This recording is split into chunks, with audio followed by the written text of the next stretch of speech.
Guys, आज हामी चाहिँ माछा मार्न आएको र म चाहिँ हाम्रो दुईजना छौँ। यो चाहिँ मेरो भान्जा हो अनि म चाहिँ यता छु। अब हामी चाहिँ भनेको चाहिँ अहिले दिउँसोको ठ्याक्कै 12 बजिसकेको छ अनि आज चाहिँ हामी काँडे बोल्छु भन्छ होइन। देख्न सक्नुहुन्छ आजको चाहिँ खेल्ने ठाउँ यतै हो होइन, तपाईँले देख्न सक्नुहुन्छ होइन। अनि भान्जा चाहिँ पुरै आफ्नो तयारीको साथमा हुनुहुन्छ। भान्जा अनि यो के चाड हो यो? चिचिमेरा जस्तो छ त यो। चिचिमेरा हो, चिचिमेरा।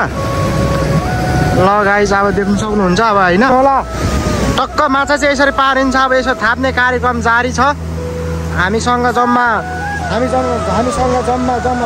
टाङ्गो छ होइन। 5वटामा कतिवटा माछा पर्छ त्यो चाहिँ थाहा छैन। अब मेरो पनि यहाँ बोल्ची छ हेर्नु होला। अनि बाँधिसकेपछि अनि टक्क यहाँ चाहिँ दुईवटा, यहाँ एउटा बोल्ची झुन्डाउनु पर्छ, यहाँ एउटा अर्को एउटा। अनि यो माथि चाहिँ ठ्याक्कै ढुङ्गा झुन्डाउनु पर्ने हुन्छ होइन। हेर्दै जानु होला माछा कसरी पर्छ, म तपाईँहरूलाई देखाउँछु होइन। काँडे माछा सानो हुन्छ तर हेलिकप्टर प्लेन जस्तो खालको माछा हुन्छ। अहिले म देखाउँछु तपाईँहरूलाई होइन। मैले दुईवटा बाँधिसकेँ। त्यसै गरी अब यो हरियोलाई बाँध्ने बाँकी छ। हेर्नु सक्नुहुन्छ हामीले चाहिँ 5वटा बोल्ची थापिसकेको छौँ।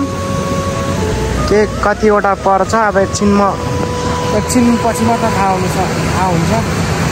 अहिले घामले चाहिँ एकदम हराइरहेको छ, देख्न सक्नुहुन्छ घाम त्यसो टल्केर हेर्नु त राम्रा। ल निकाल ल।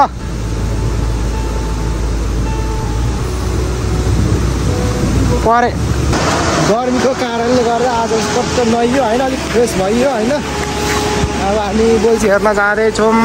हेर्नु होला कतिवटा पर्छ, तर घाम चाहिँ धेरै चर्केको कारणले एकछिन यस्तो धमिलो पार्नु पनि नहियो होइन। अब बोल्ची हेर्न जाँदैछु के कतिवटा पर्छ। चट्ट पारामा हाम्रो केटा चाहिँ गइसक्यो है। माछा चाहिँ कतिवटा पार्छ फेरि।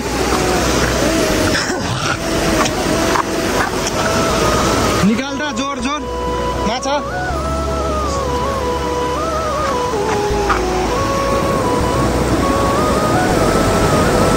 जय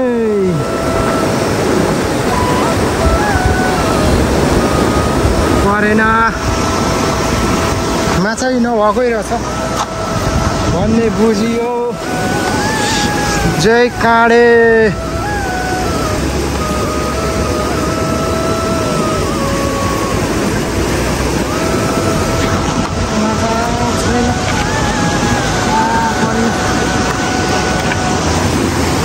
यसमा हेरौँ। जय काँडे।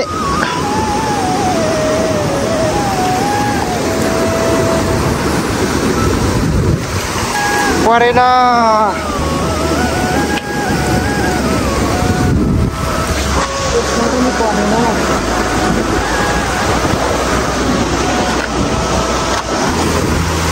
काँडे निकाल।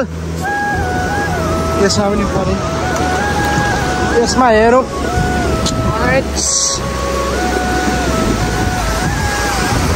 के विधि भएको? के पनौती लागेको यस्तो? के पनौती लागेको नाम बुझे एउटै पर्दैन त।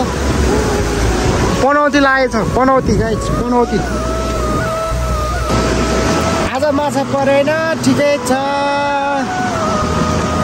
हामीले चाहिँ एउटा चिज पानी माथि घरबाट ल्याएको पानी होइन, भिजाएको चस्छ। अब पिउनु पर्यो होइन।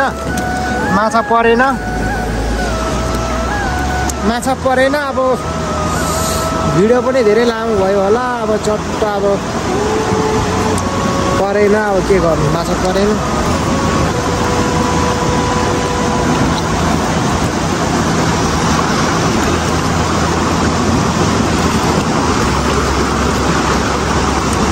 चिसो छ एकदम।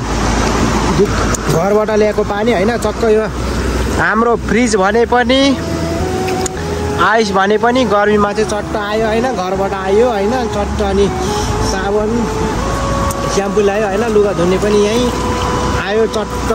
कोसीमा नुहायो, एकदम फ्रेस भयो होइन। अब गर्मी त्यस्तै छ। अब गर्मी याममा होइन अलिक चिसो मार्नु पर्यो, घाम चर्केर त्यस्तो छ होइन। भिडियो यति हो आजको लागि। माछा परेन भिडियो आज यति हो गाइज। हेर्नु होला, माया गरिदिनु होला होइन, साथ सपोर्ट गरिदिनु होला होइन। तपाईँहरूले गर्दा नि मेरो 1000 सब्सक्राइब पुगेको छ। यस्तै गरी माया सपोर्ट गरिदिनु होला। आजलाई मेरो भिडियो यति नै गाइज।